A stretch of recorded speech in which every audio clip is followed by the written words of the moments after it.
The holiday tradition at Stray Dog Theater is to be non-traditional.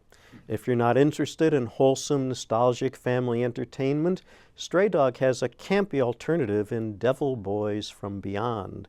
It's an affectionate satire of old movies from several genres, including science fiction from the 50s, melodramas, and newspaper comedies. A note after the text in the Samuel French edition mentions the invasion of the body snatchers, the day the earth stood still, the front page, his girl Friday, it happened one night, and the lost weekend.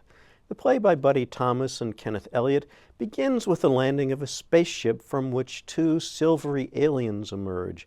Next, Florence Wexler, a housewife in Lizard Lick, Florida, tells how the aliens landed on a tool shed and abducted her husband. The scene then shifts to the offices of the New York Bugle, where the beleaguered editor, Gordon Wyatt, urges his reluctant staff to go after the Lizard Lick alien story because the Beagle is this close to going under and needs the circulation.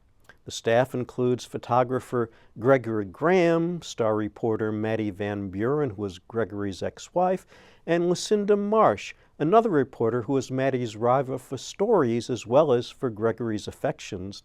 All three fly down to Lizard Lick, where Florence and another housewife, Dottie Primrose, were extremely happy with their surprisingly buff husbands.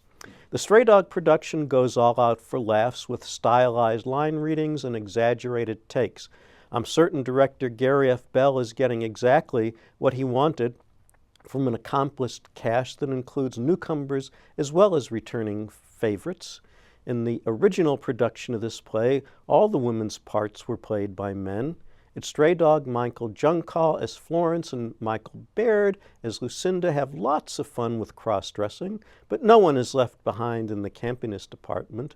That includes Sarah Jane Alverson as Maddie, Terrell Thurman as Dottie, Jonathan Hay as Gilbert, and Stephen Pyrick as Gregory. Ryan Weichman as Harry and Brandon Brendel as Jack make it clear that these two characters are different from the rest.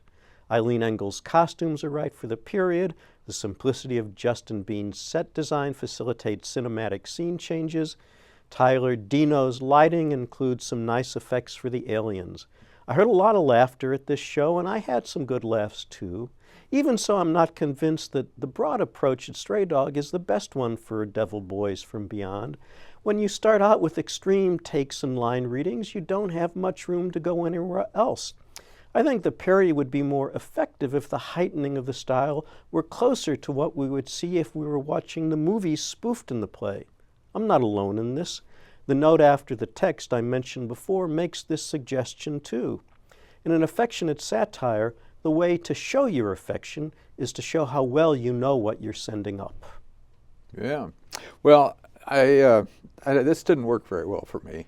I don't know if it was too broad or not broad enough.